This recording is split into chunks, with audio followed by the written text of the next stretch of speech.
Inzwischen ist Jesus längst verherrlicht, seit mehr mehr als 2000 Jahren. Er ist aufgefahren und wurde in den Himmel aufgenommen. Das ist seine endgültige und vollständige Verherrlichung. Deswegen voilà, ist die Quelle aus der Dauer und uneingeschränkt der Geist fließt, offen für alle. Sie, diese Quelle, ist und bleibt geöffnet. Die Kraft, das Licht, die Gnade, den Beistand des Heiligen Geistes, die durch diese Quelle fließen, empfangen wir durch die Sakramente. Nicht nur, aber zum großen Teil durch den Empfang der Sakramente. Die Quelle fließt gratis. Steht uns zur Verfügung. Die Quelle ist sperrangelbreit offen. Und jetzt kommt eine Frage, nicht? Sind wir unsererseits dieser Quelle gegenüber offen? Die Quelle ist offen. Und wir? Ja, wir alle, die wir hier versammelt sind, um die Firmung von diesen jungen Frauen und Männern zu erleben.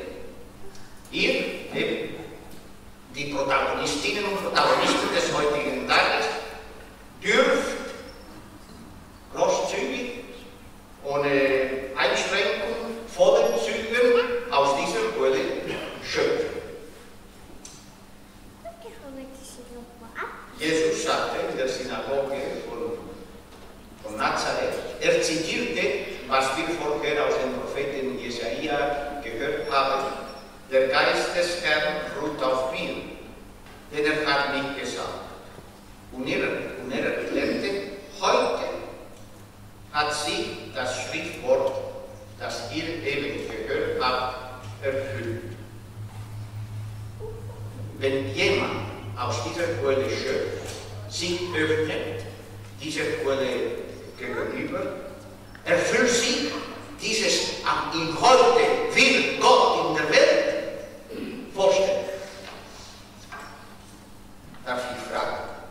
Die Firmlinge und wir wahrscheinlich alle, die seit Jahrzehnten, nicht seit Jahrhunderten, aber seit ein paar Jahren schon längst gefirmt sind, nicht? Können wir auch sagen, heute hat mich der Heilige Geist total erfüllt. Er ist mit mir. Er lebt durch mich.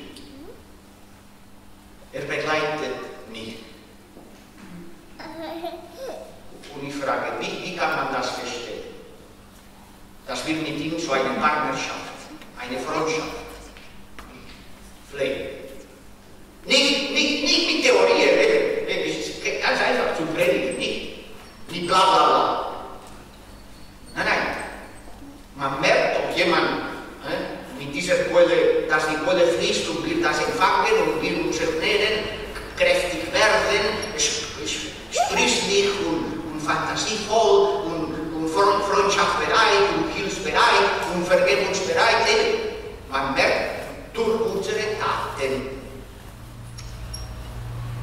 Damals, als zum ersten Mal der Heilige Geist auf die Apostel herabkam, sicher haben wir das einmal in der Bibel gelesen, die Apostel könnten plötzlich Sprachen sprechen, die alle, die in Mesopotamien und Persien und Elamiten und so weiter, in Jerusalem, alle konnten diese Sprache verstehen. Und ich bin überzeugt, welche Sprache war diese, die alle verstehen konnten? Es ist die Sprache des Herzens. Es ist die Sprache der Liebe.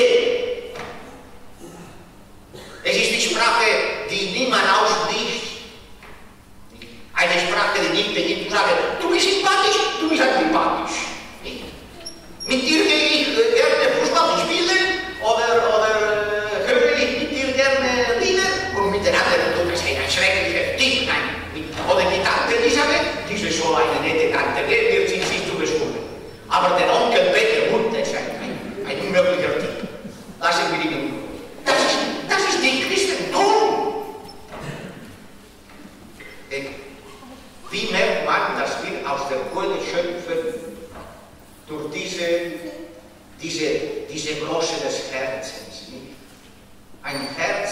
in dem alle Platz haben.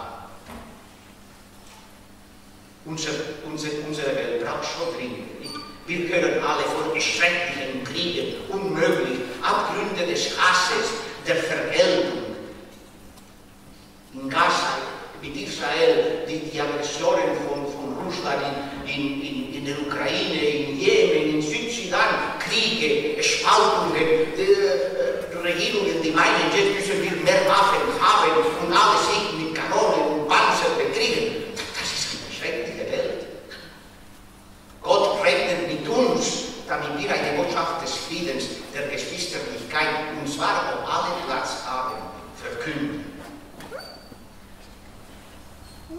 Wenn ihr, ich weiß nicht wie viele seid, die Firmenlinke, nicht, bereit seid, so zu leben mitten in der Welt als eine Quelle der Liebe, dann spende ich die Firmen sehr gerne, sonst gehe ich zurück nach Polen. Nicht?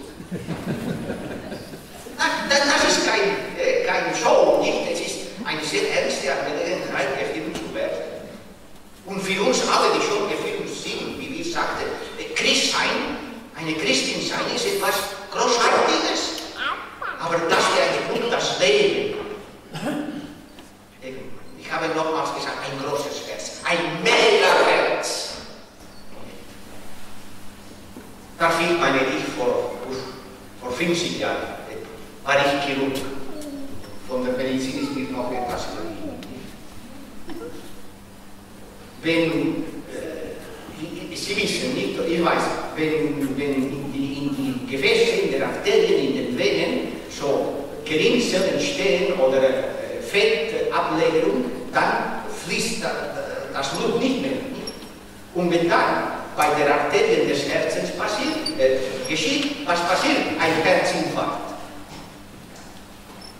Und was man macht dann? Man geht mit einem Ballonli, so, mit einem Katheter, mit einem Draht, mit einem Ballonli, und dann versucht man diese verstopfte Vene zu öffnen.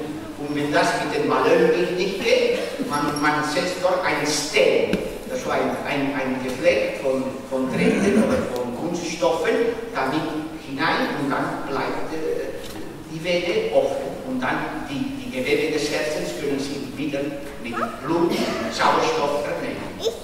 Also, der Heilige Geist ist der Mega-Herz-Chirurg.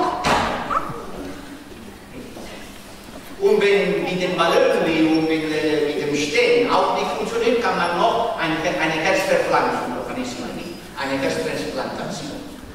Und der Heilige Geist ist bereit, uns ein neues Herz, ein Herz, das doch nicht niedrig und lächerlich ist, ein Herz, das nur mit ich und was ich wünsche und was ich will und was mir Spaß macht. Das ist eine Niederlage des Christentums. Wir brauchen nämlich dieses Herz, das mitschlägt für die Armen, Bedürftigen, Flüchtlinge, Diskriminierte, Leidende, Betagten, Einsamen, Suchenden. Bitten wir heute, Heiliger Geist, schenkt den Firmlinge, aber uns allen ein neues Herz. Aber nicht nur heute. Ich komme wieder zurück zur Medizin. Wenn man eine Herzverpflanzung macht, reicht es nicht, das neue Herz bekommen zu haben. Man muss jeden Tag Pillen nehmen gegen die Abstoßung. Weil wenn man ein neues Herz bekommt, der Körper reagiert, sagt, ja, das ist nicht von mir, und stoßt das Herz ab. Und deswegen muss man täglich Medikamente nehmen, um diese Abstoßung zu verhindern.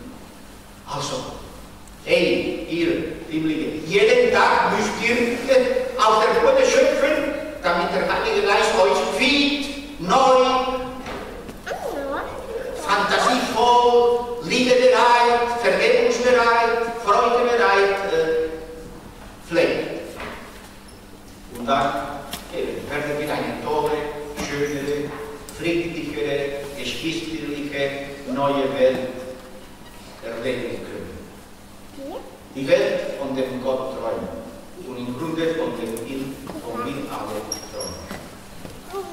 Ich habe meine Zettel vergessen, aber es ist keine